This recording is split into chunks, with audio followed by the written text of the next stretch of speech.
darling. I hope you're tucked up in a nice warm bed.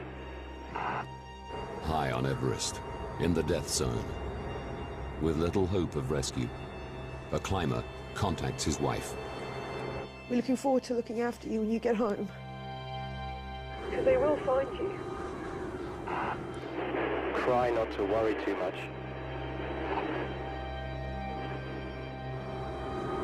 Seven lives have already been lost in Mount Everest's deadliest storm.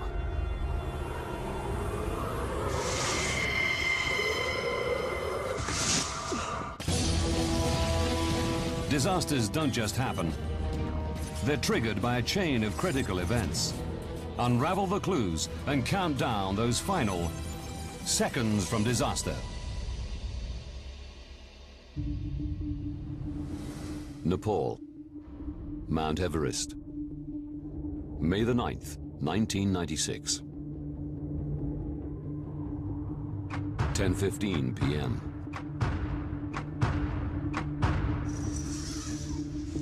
Climbers from two commercial expeditions prepare to leave Camp 4, the highest camp on the mountain.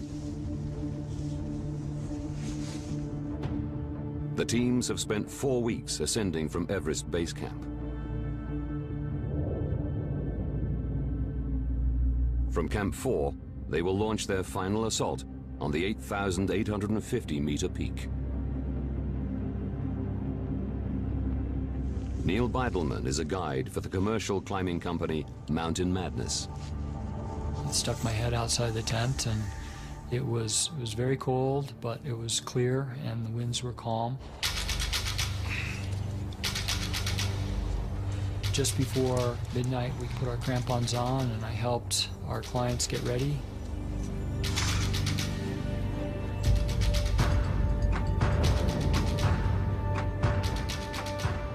"14 client climbers are making a bid for the world's highest peak.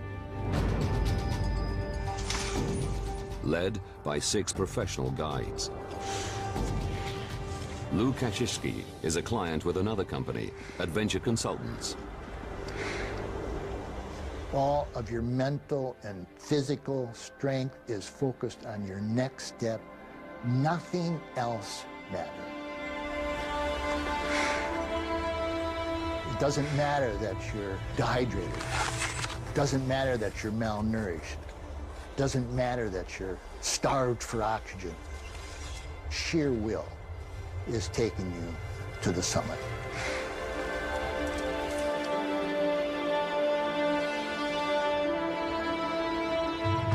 "5:30 a.m. Lena Gamelgard is a Mountain Madness client. I felt excited, scared. I doubted myself. I wanted to test myself against this grandiose fantasy of becoming an Everest mountaineer that was capable of surviving. Above 8,000 meters, the climbers have now entered the death zone, where the air is too thin to support human life. I knew that if I make the slightest mistake here, I am going to die. If you twist your ankle, if you get a little bit lost from the main route, you are dying as you climb higher because there's not enough oxygen to sustain yourself. Mountain Madness leader Scott Fisher is at the rear of his group to help slower climbers.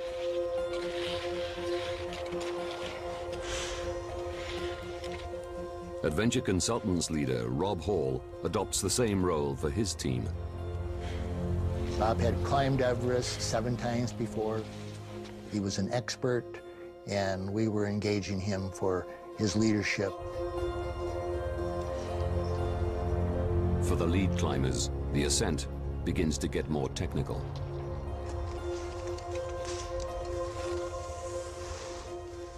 Neil Beidelman, one of Scott Fisher's guides, has to fix ropes up to the south summit, 100 meters below the main Everest peak. 9:58 a.m. I fixed all the ropes that I had, and I arrived at the top of the south summit. It was then that I had a realization that the faster people might be able to make it to the top, but probably not everybody. The teams had planned to summit by 1 p.m. in order to descend before nightfall. But climbers waiting to use the ropes have begun bunching up. Speed is safety in the mountains. I was waiting and realizing that, this is going to slow us down, this is going to slow us down, this is absolutely not good. Most of the climbers have now made it to the top of the south summit. Ahead of them is the Southeast Ridge and Hillary Step. Again, the trail needs fixing with ropes. But one of the Sherpas assigned this role hasn't reached the south summit. Guides Neil Beidelman and Anatoly Bukriev need to make a decision. I looked at Anatoly and said, look, if anybody's going to summit today, we got to do this, and we got to do it right now. The two guides start fixing the ropes.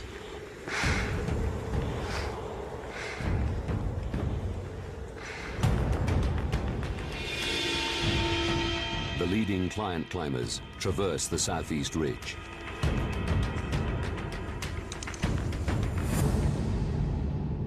Below them, Lukashishke is still climbing the south summit.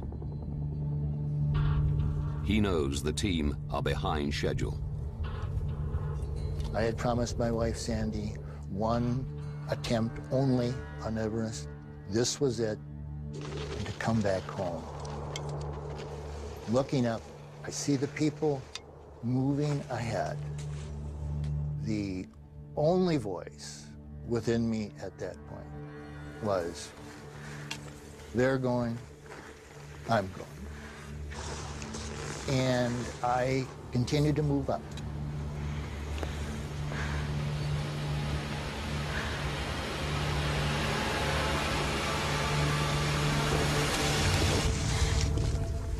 All of a sudden, I dropped down to my knees and I'm hanging onto the ice axe. Everything went silent. Stone silent. I began to hear another voice. I believe it was the voice of the heart. And I even think it might have been Sandy's heart crying out to be heard.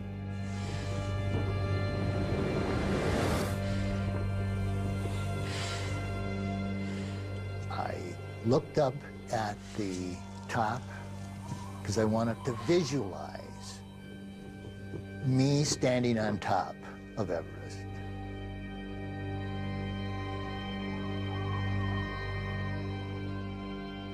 A moment that was never going to happen in a place that I was never going to stand.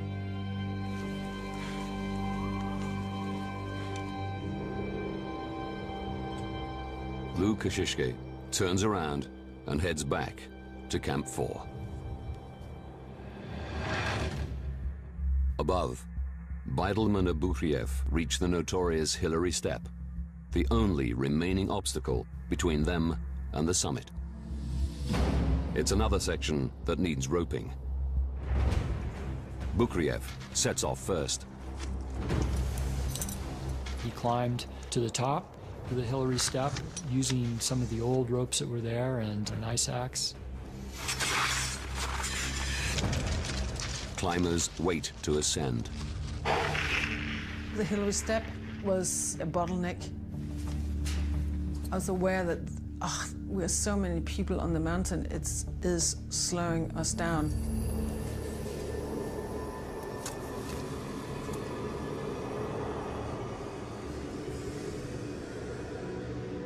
(1:07 p.m.)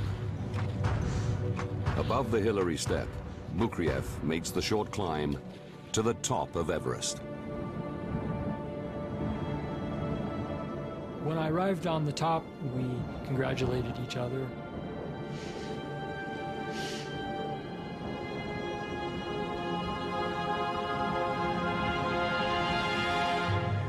Part of their role is to get summiting clients moving down the mountain quickly. But an hour later, Bukriev is starting to suffer. Anatoly came over to me and said that he was going to head down. And at first I was like, oh, I'd like to go down too. But there were still other clients that were not accounted for. 2:10 p.m. Whilst Mountain Madness leader Scott Fisher approaches the Hillary Step, adventure consultant leader Rob Hall summits. He radios base camp. It's cold and windy up here. If you don't hear from me again, it means everything's fine.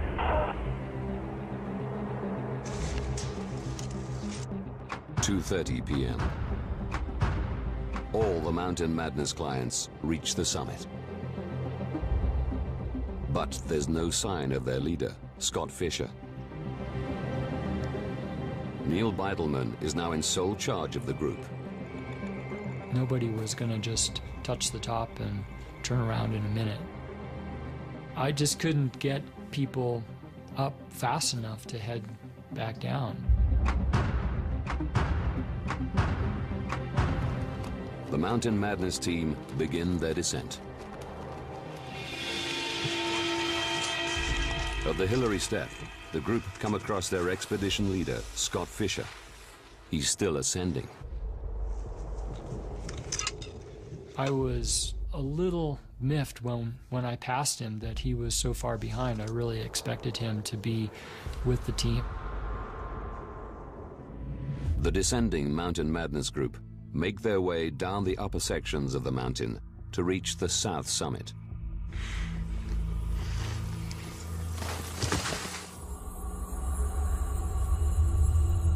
That's where I really, for the first time, had this sense of dread.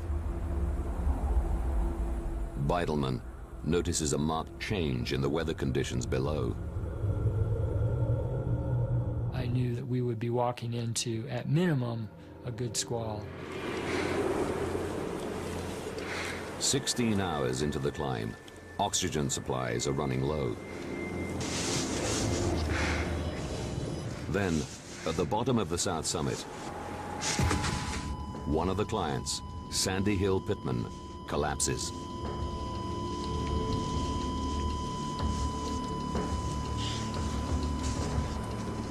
She's given an emergency shot of a steroid, dexamethasone.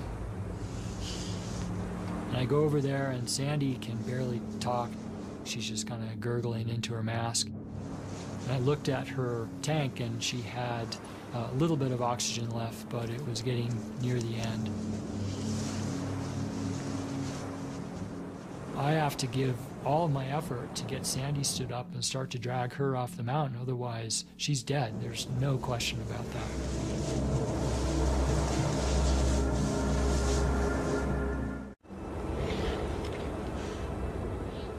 The summit. 3:40 p.m. Mountain Madness leader Scott Fisher finally makes it. His lead Sherpa is waiting for him. We made it. God, I'm tired.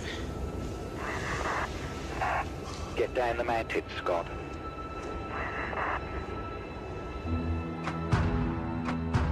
At the Hillary Step, adventure consultant leader Rob Hall is assisting an exhausted client, Doug Hansen, down. Mike Groom, one of the 6 guides, spots him.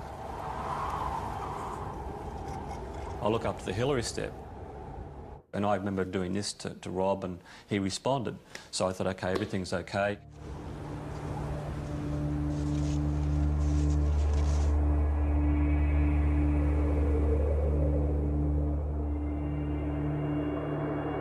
But 15 minutes later, Rob Hall radios base camp.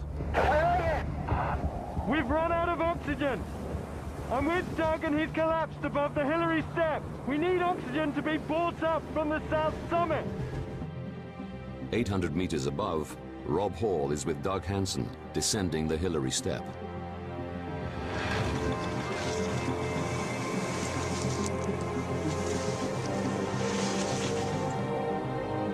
and Scott Fisher, with his head Sherpa, are struggling down to the south summit.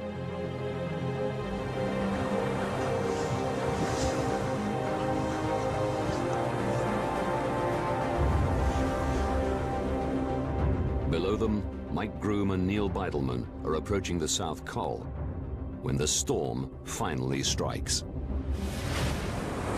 7 p.m.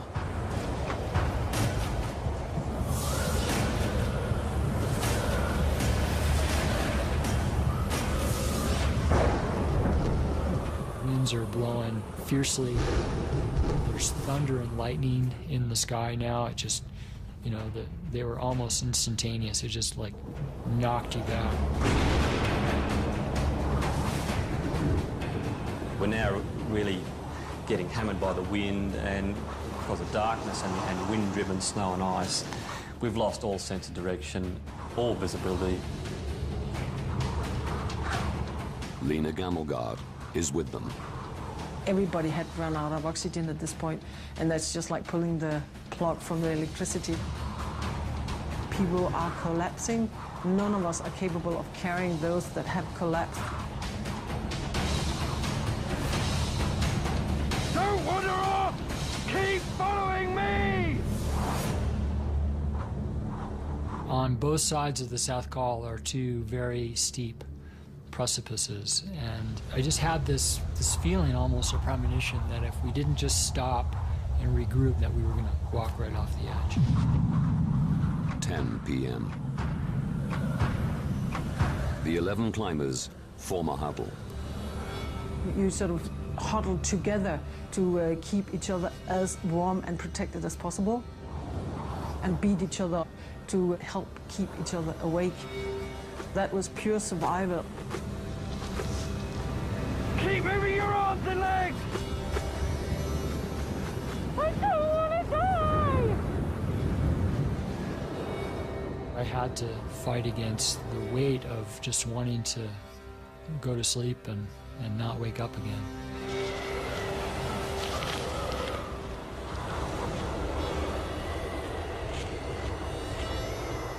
Then, for a brief moment, the clouds clear. What I saw was the outline of two peaks. This was the chance that we were looking for. This was our opportunity. Seeing the peaks gives the climbers a bearing. They set off towards Camp 4. But some are so exhausted, they can hardly stand. If you can't walk, crawl!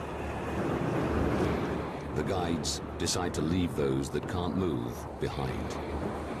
It did make sense, otherwise we're all probably going to die. Stay together! Don't separate! I'll go and get help and bring it back! Groom and Beidelman struggle on with the climbers who can walk. We were the only ones at this point that were able to move. 5 are left behind.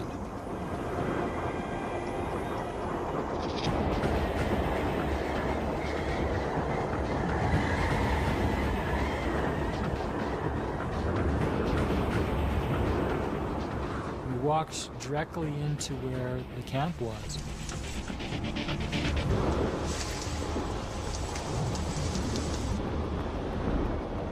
And the tent door opened and someone pulls me inside. And I recall them breaking ice off around my face and throwing a couple of sleeping bags over the top of me. And that's the last thing I remember. I was shaking so uncontrollably that it was clear that me going back out, I'd be another victim. Lena Gammelgard tells Anatoly Bukriev about the group they left behind. I explained to Anatoly, they're so close. You have to walk in that direction to find them.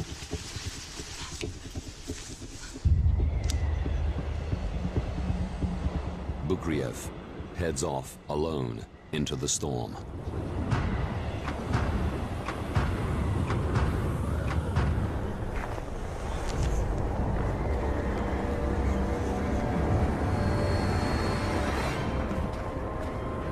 guides a barely conscious team member back to Camp 4.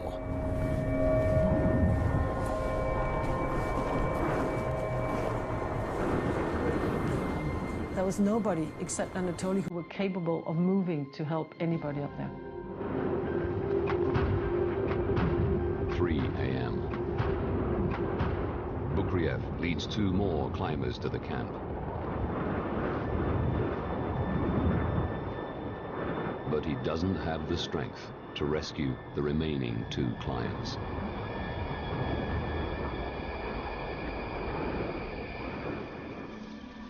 And at that point, Anatoly collapsed. There was nothing more in him.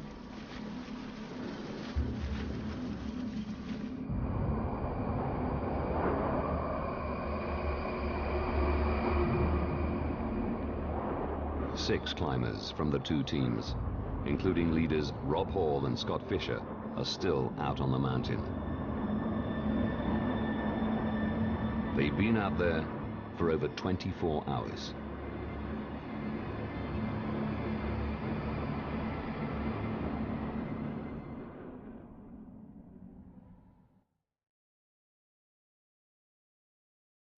May the 11th, 1996. 365 meters above Camp 4, Sherpas try to rescue Scott Fisher. They found Scott barely breathing, not responding to anything, and felt that there was no way that they could get him back down.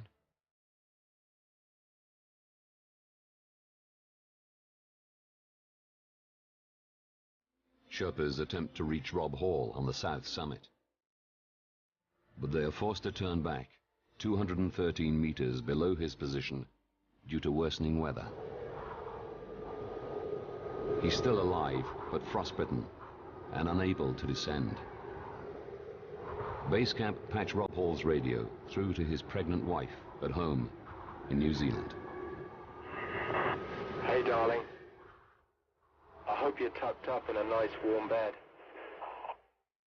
You sound much better than I thought you would.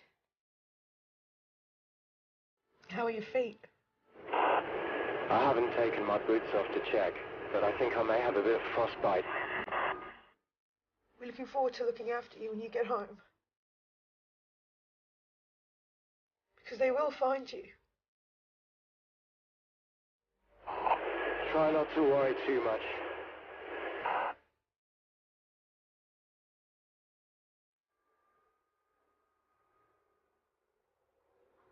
Rob Hall is never heard from again.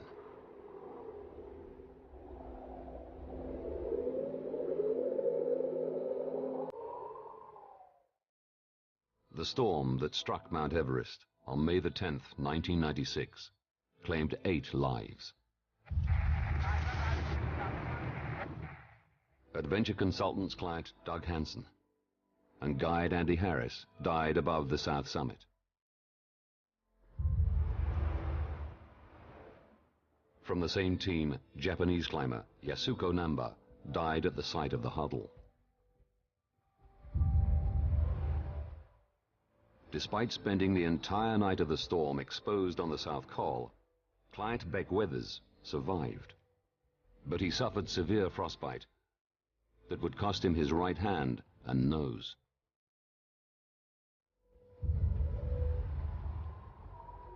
Leader Rob Hall's body was found below the south summit on May the 23rd.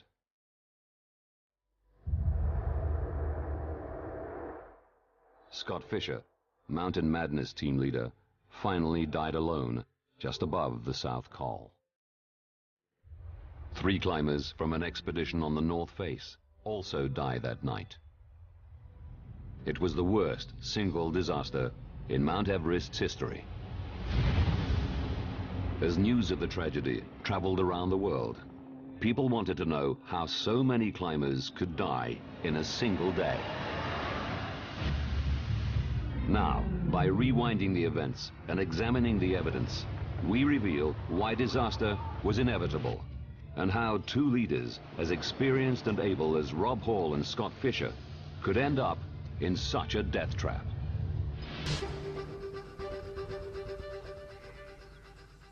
Alan Hinks is one of the few elite mountaineers to have summited all 14 mountains in the world that are over 8,000 meters above sea level. Everest, the highest of them all, is 8,850 meters. Above 8,000 meters, it's like another world. It's a bit like you're suffering from flu and you've got a hangover and you're trying to push yourself on a marathon. Everything takes a massive amount of effort, just thinking, just moving. On May the 9th, 1996, Alan Hinks was part of a British expedition on the north side of Everest. They were forced to postpone their summit bid when the storm struck. Alan Hinks believes that the disaster on the other side of the mountain was caused by a series of fatal miscalculations. In '96, there was critical decisions made on Everest. Some were right, some were wrong. All attempts on high summits have a cut-off time. A time to turn around and head back down the mountain. Everest's accepted cut-off time is 1 p.m. Head for Camp 4 any later than that, and the risks begin to multiply. Turnaround times are important because you're going to get more exhausted and you're going to run out of bottled oxygen. Delaying the descent beyond 1 p.m. also means returning in the dark. You can't see properly, even with a head torch on. And it's just adding to the disorientation with the fatigue at extreme altitude. On Everest, late in the day, the weather is also likely to rapidly deteriorate. Once it gets dark, it gets much, much colder. 40 below is quite possible. And if it's in a storm with the wind, you could easily get minus 60. And it's just stripping the life out of your body. So you must have a turnaround time and stick to it. Before the 1996 ascent, both groups discussed a turnaround time of 1 p.m. We need to be on the ridge at daybreak. We need to be on the south summit by 10 or earlier, and on the summit by 12. Absolute drop-dead time was 1 o'clock. That wasn't our target time that we wanted to be leaving the summit. That was the maximum, the latest in the day. But at 1 p.m. on May the 10th, not a single climber from either expedition had reached the summit of Mount Everest. It's not until 4 p.m. that the final 2 climbers reach the top. One of them is Rob Hall, the Adventure Consultants leader who had initially set the 1 p.m. deadline. Alan Hinks wants to understand why these delays in getting to the summit happened. The biggest delay on the ascent had been because of bottlenecks at 2 sections of the climb, below the south summit and on the Hillary Step. These are the most technically demanding parts of the climb and require fixed ropes. Fixed ropes are necessary on Everest to make sure people can get up, but more importantly, get down safely. Clearly, someone has to go first and fix the ropes on the steep sections. As the clients arrived at the bottom of the south summit, no ropes had been fixed. The plan was for Lobsang, our head climbing Sherpa, and Rob's head climbing Sherpa to leave the tents 2 hours before us to enable them enough time to get the ropes in place. But as the climbers waited, Weidelman found Sherpa Lobsang showing signs of altitude sickness. There was Lobsang sitting with his elbows on his knees and he was vomiting. So I reached into Lobsang's pack and I grabbed all the ropes that he had. Lobsang never was able to recover and come to the front of the group and to start fixing ropes. Alan Hinks believes that the rope-fixing failure shows the plan itself was flawed. Sending 2 Sherpas up to fix the ropes, you know, a couple of hours before everybody went to the summit is cutting it fine. If one or both of those people are affected dramatically by the conditions, then that's the end of fixing the ropes. Guides Anatoly Bukriev and Neil Beitelman eventually took responsibility for fixing ropes. But climbers from both teams were forced to wait as they worked. Nowadays, to help reduce the delays on Everest, you'd send a team ahead to make sure the mountain's fixed before anyone sets off. And you'd also have at least 2 ropes, a rope for going up and a rope for coming down. But in 1996, even had the ropes been set earlier, with 33 climbers attempting to summit, queues would still have formed. The decision for the 2 largest expeditions that year to attempt to summit on the same day was controversial even at the time.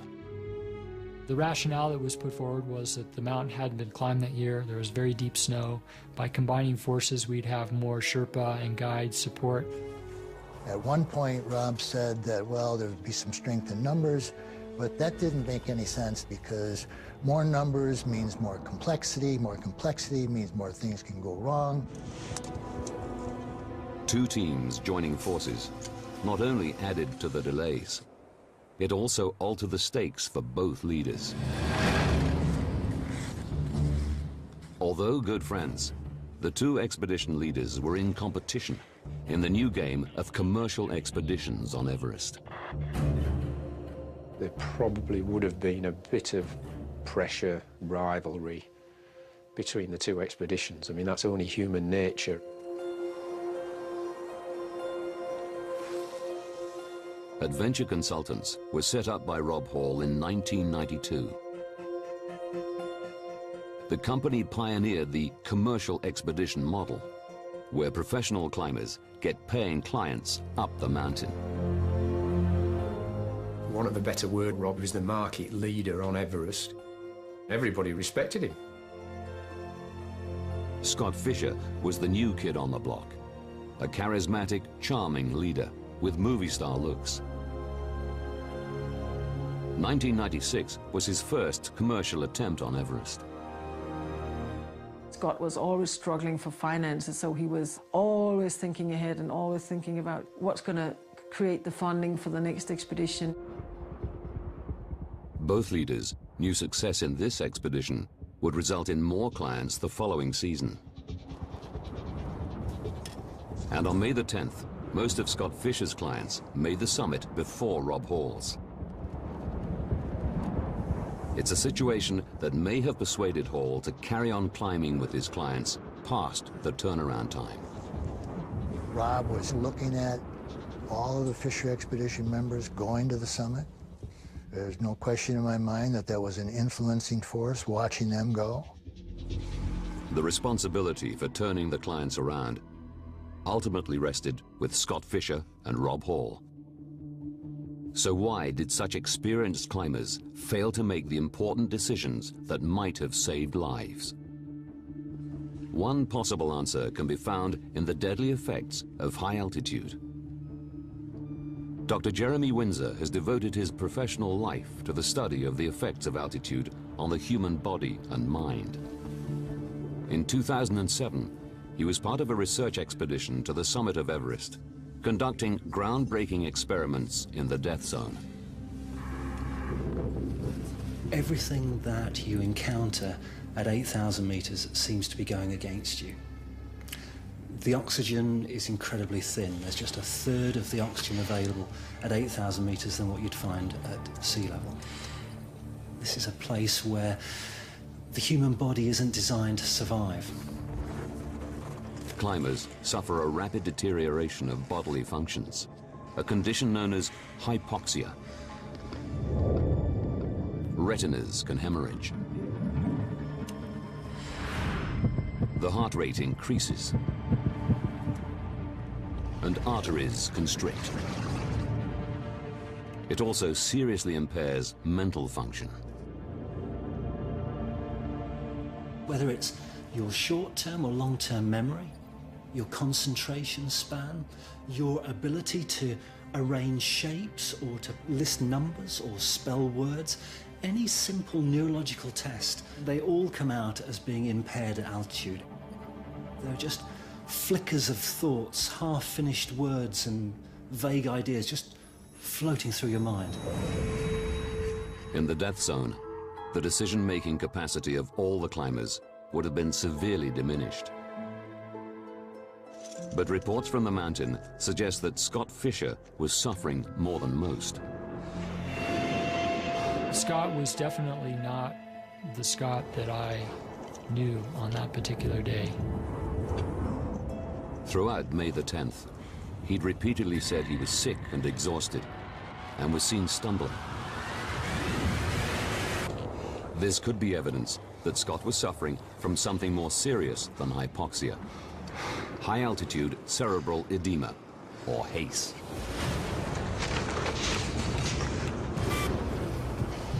HACE affects between 1 in 100 and 1 in 1,000 people who spend time above 5,000 meters. Fluid accumulates in the brain, and that brain then will start to swell. Then we start to see the neurological symptoms.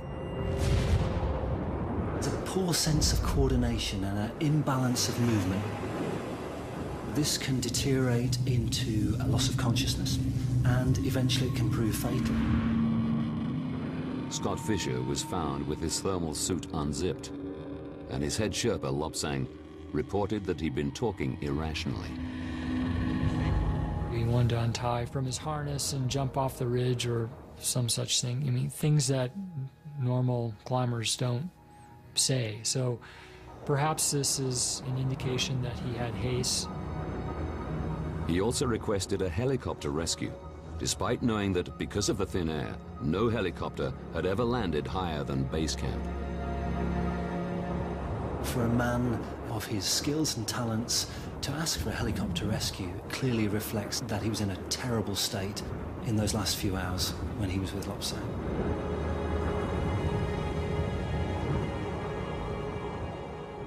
The shortage of oxygen in the atmosphere was to have another effect on perhaps the strongest climber summiting Everest that day. Anatoly Bukriev was a Russian climber from the old school. Scott wanted Anatoly to be the troubleshooter, the one who was always in the lead in the most difficult situations, and to save Scott's ass if somebody really went bad. Bukriev had chosen to climb Everest without the assistance of supplementary oxygen. Bottled oxygen keeps you warmer, you're probably making better decisions, you've got more oxygen for your brain, obviously. What the clients want from the guide is the marginal difference in strength and experience and awareness above their own abilities to keep them safe and to help them out. And if you choose to not climb with oxygen and your client is, you're giving back most, if not all, of that marginal safety. Lack of oxygen meant Bukriev was unable to stay on the summit for long. His help during the descent could have made a critical difference. I wish that Anatoly had stayed with us and not descended on his own. Perhaps we would have been able to get back to the camp before the storm came. But one thing is certain. Once the storm struck, Bukriev was a lifesaver. Anatoly did make a very heroic effort to go back out there and save many lives. What he did at that point was superhuman.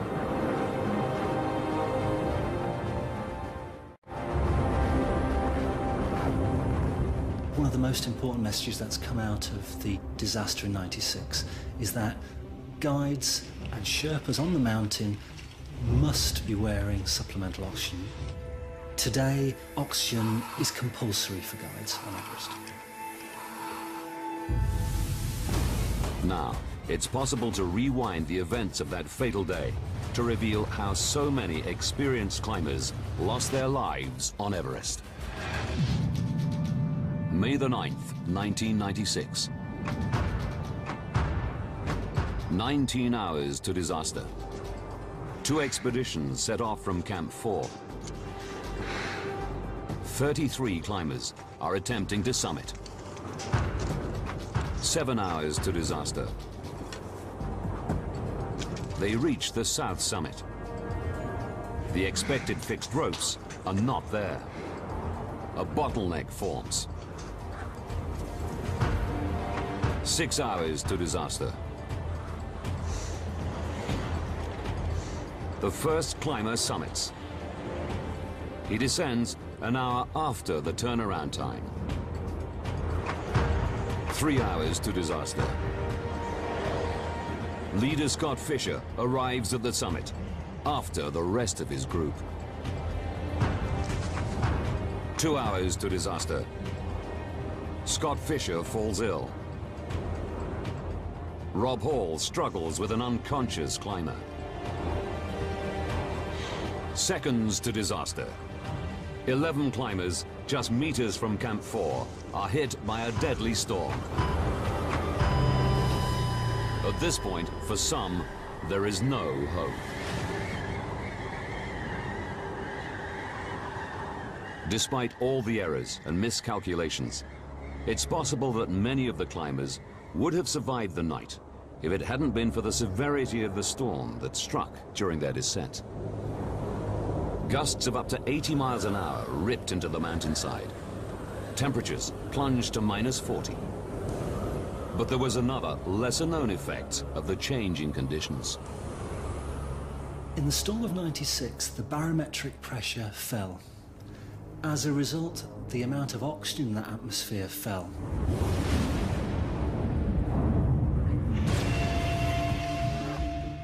It's been calculated that the amount of oxygen in the atmosphere may have dropped by up to 14% as the storm swept in, at a time when they had all run out of supplementary oxygen. There was a real step. They fell off that physiological knife edge. For a group who'd spent 24 hours on the mountainside, already starved of oxygen, this drop made all the difference.